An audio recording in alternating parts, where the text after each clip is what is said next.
हाय वगैरह बाद में करेंगे। तो भूल भुलैया 3 का टीजर रिसेंटली रिलीज हुआ है एंड उस टीजर को देखते वक्त मुझे भूल भुलैया 1 के हीरो शाइनी आहूजा की याद आई। And I am sure a lot of you already know, पर जिन लोगों को नहीं पता है, शाइनी का एक काफी डार्क पास्ट है जिसकी वजह से उनका करियर पूरी तरह से खराब हो गया था।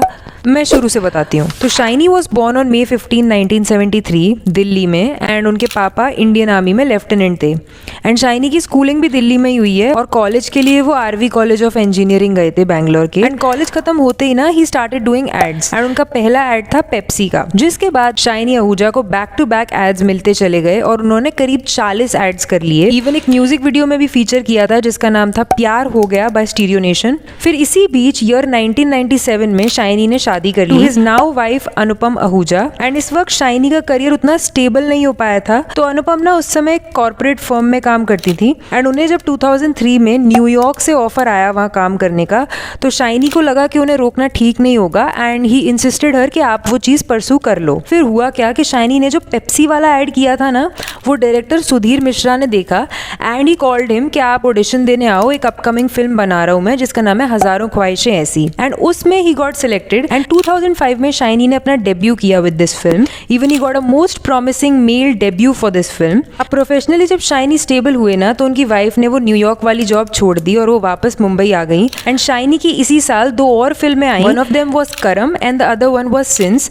अब जो सिंस थी ना, it was a very bold film. वो थी तो Indian film but it was in English language. And इस फिल्म की एक बहुत ही बोल्ड स्टोरी लाइन थी और ये एक न्यूज आर्टिकल से इंस्पायर थी जिसको डायरेक्टर विनोद पांडे ने बनाया था। इसमें ना एक प्रीस्ट का और एक यंग लड़की का अफेयर दिखाया है एंड लेटर उस प्रीस्ट को डेथ सेंटेंस दे दिया जाता है। वो क्यों होता है, कैसे होता है, वो भी बताया है। तो शाइनी की जो एक्टिंग और फिल्म चॉइसेस है, दोनों ही काफी अच्छी रही हैं। फिर 2006 में one of the most popular film of his which was gangster, वो रिलीज हुई, जिससे the Dhakad girl Kangana Ranaut ने अपना डेब्यू किया था। एंड फिर इसी साल शाइनी की 3 और फिल्में आई, वो लम्हे, जिंदगी रॉक्स एंड फना।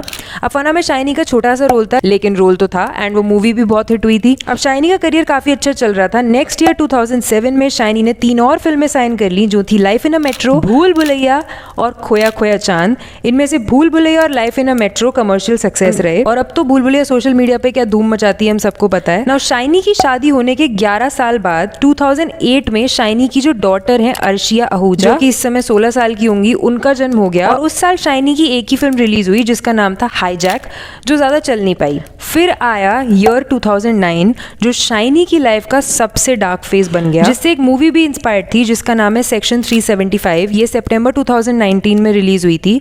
अब वो स्टोरी जो है वो एग्जैक्टली सेम तो नहीं है, पर उसके राइटर शाइनी के दोस्त हैं और उन्होंने ये मूवी शाइनी के केस को रेफरेंस में लेके और ऐसे कई केसेस को रेफरेंस में लेके उन्हीं से इंस्पायर होकर लिखी थी। इस फिल्म में लीड रोल में मीरा चोपड़ा हैं, जो प्रियंका चोपड़ा की कजिन है, एंड अक्षय खन्ना और ऋचा चड्ढा भी हैं। तो इस मूवी की स्टोरी ये थी कि एक फिल्म का डायरेक्टर होता है जिसका अपनी सेट की ना कॉस्ट्यूम डिजाइनर से एक्स्ट्रा मैरिटल अफेयर हो जाता है, लेकिन लेटर वो औरत उस डायरेक्टर पर इल्जाम लगा देती है दैट उस आदमी ने उसका RAPE किया है। जो कुछ भी उन दोनों के बीच हुआ वो कंसेंशुअल नहीं था। एंड ऐसा ही कुछ शाइनी के साथ भी हुआ था।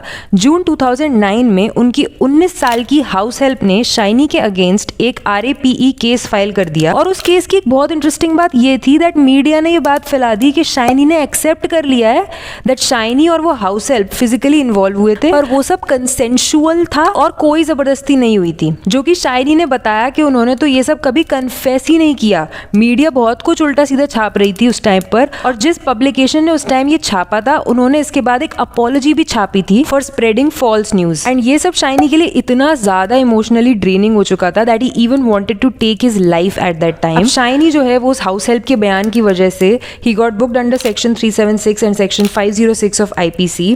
फिर हुआ क्या कि सितंबर 25, 2009 को शाइनी बॉम्बे के फास्ट ट्रैक कोर्ट में अपीयर होने वाले थे, लेकिन उन्हें वहां पे स्लिप डिस्क की वजह से बहुत पेन होने लगा। वो चल भी नहीं पा रहे थे दर्द की वजह से, जिसकी वजह से 2 कांस्टेबल्स ने उनकी हेल्प किया चलने में। इसी वजह से उनके लॉयर समीर नागरे ने शाइनी आहूजा के इमीडिएट मेडिकल ट्रीटमेंट के लिए कोर्ट से रिक्वेस्ट करी एंड कोर्ट के ऑर्डर की वजह से जेल अथॉरिटीज ने शाइनी को इमीडिएटली JJ हॉस्पिटल में शिफ्ट कर दिया। अब इसमें ना शाइनी की वाइफ अपने हस्बैंड के साथ पिलर की तरह खड़ी हुई थी, वो उन्हें पूरी तरह सपोर्ट कर रही थी ऑल थ्रू आउट। उन्होंने मीडिया में इंटरव्यूज भी दिए कि जैसा मीडिया गलत सलत छाप रहा है ना कि उनकी नेबर ने चीखें सुनी थी शाइनी के घर से आती हुई, वो सब झूठ है। इवन उनकी नेबर को भी पेश किया मीडिया के सामने।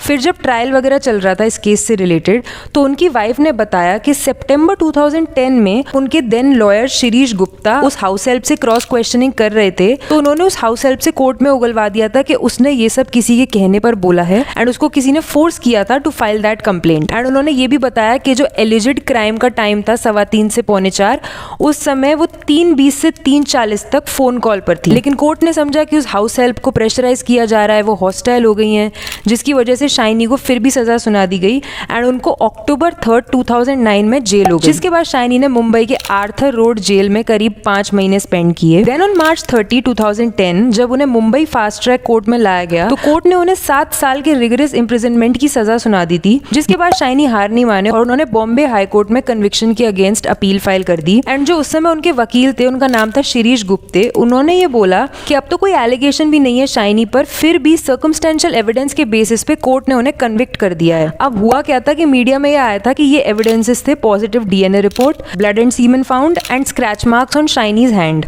जिसके बाद शाइनी की वाइफ ने ये क्लियर करते हुए बोला that there was no blood and semen found neither on the girl, ना ही क्राइम सीन पर।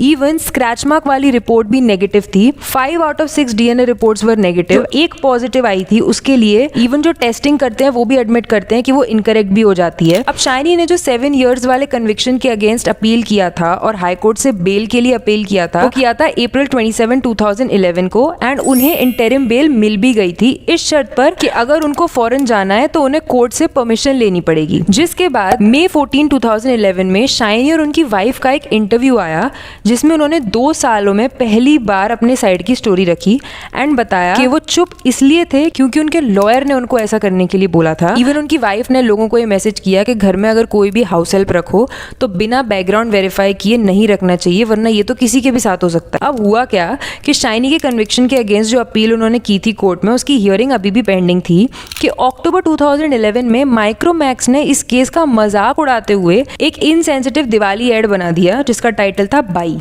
जिसमें एक वाइफ अपने हस्बैंड का गिफ्ट किया हुआ फोन अपनी फ्रेंड को दिखाती है एंड वो सेम फोन उसकी फ्रेंड और उसकी हाउस हेल्प दोनों के पास भी होता है। इवन आप ये देखो कि उन्होंने उस हस्बैंड का नाम भी सेम यूज किया था, shiny, which really offended shiny Ahuja and उनके पब्लिसिस्ट ने कहा कि इस एड में शाइनी को क्लियरली कैरेक्टर असैसिनेट किया जा रहा है एंड उन्होंने इसके अगेंस्ट लीगल एक्शन भी लिया और माइक्रोमैक्स को एक लीगल नोटिस भेजा, जिसके बाद डिसीजन शाइनी के फेवर में रहा और उन्होंने ये एड सोशल मीडिया साइट से हटवा दिया। नेक्स्ट ईयर 2012 में शाइनी ने अपना एक कमबैक किया विद हिज न्यू फिल्म जिसका नाम था घोस्ट, जो अनफॉर्चुनेटली चल नहीं पाई और फ्लॉप हो गई। फिर ही disappeared for the next 3 years और पूछने पर उन्होंने बताया कि वो इन 3 सालों में अपनी फैमिली के साथ टाइम स्पेंड करते थे और राइट फिल्म अपॉर्चुनिटी का वेट कर रहे थे। तभी अनीस बाज़मी ने उन्हें एक फिल्म के लिए कॉल किया जिसका नाम भी कोइंसिडेंटली था वेलकम बैक। अब Shiney was so happy to be getting this opportunity क्योंकि ही सेड जब उन्हें अपॉर्चुनिटी मिली he was so emotional. Anees Bazmee ने खुद ये बोला कि जब वो नसीरुद्दीन शाह के बेटे के लिए एक्टर्स के बारे में सोच रहे थे, he thought of Shiney and nothing else. पर शाइनी ना वेल अवेयर थे कि वेलकम बैक को वो as a stepping stone use कर रहे हैं, ना कि अपने एक बिग कमबैक की तरह, ताकि वो फिर से स्क्रीन पर दिखना शुरू हो सके। बट वो फिल्म जो थी वो वेलकम जितनी सक्सेसफुल नहीं हो पाई and Shiney again went out of sight. लेकिन 2023 में शाइनी फिर से न्यूज में आ गए थे क्योंकि उन्होंने हाई कोर्ट में एक एप्लीकेशन डाली थी जिसमें ही वांटेड कि कोर्ट जो है वो पासपोर्ट अथॉरिटीज को ये ऑर्डर कर दे कि वो शाइनी के पासपोर्ट को 10 इयर्स के लिए रिन्यू कर दे, जो कि सिर्फ 1 साल के लिए रिन्यू हो रहा था अभी तक, जिससे उन्हें इंटरनेशनल ट्रेवल में प्रॉब्लम्स आ रही थी। और क्योंकि शाइनी ने बेल की किसी कंडीशन को वॉयलेट नहीं किया है, been good in his conduct, तो डिसीजन उनके फेवर में रहा एंड उनका पासपोर्ट 10 साल के लिए रिन्यू हो गया। हालांकि उनका जो केस है वो अभी भी कोर्ट में पेंडिंग है। अब डू यू नो, जब ये केस चल रहा था 2010-11 के आसपास, तो शाइनी आहूजा ने बताया कि उनकी वाइफ ने उस टाइम कंगना रनौत का एक वीडियो दिखाया जिसमें she was in full support of Shiney and even said कि उनको शाइनी के साथ काम करने में कोई भी प्रॉब्लम नहीं है। जिसके बाद शाइनी सेड ये सुन के उन्हें बहुत अच्छा लगा, कंगना के लिए उनकी रिस्पेक्ट 10 गुना बढ़ गई। और हम बात भी किसकी कर रहे हैं, कंगना, उनकी लाइफ भी तो झिक्के कंट्रोवर्शियल रही है। पहले आदित्य पंचोली वाला मैटर, फिर ऋतिक वाला मैटर, फिर SSR वाला मैटर। अब इस सब पे भी चर्चा की थी मैंने, ये जो स्क्रीन पे वीडियो आ रहा है इसमें। इंटरेस्ट हो तो आ जाओ, वहीं बताती हूँ।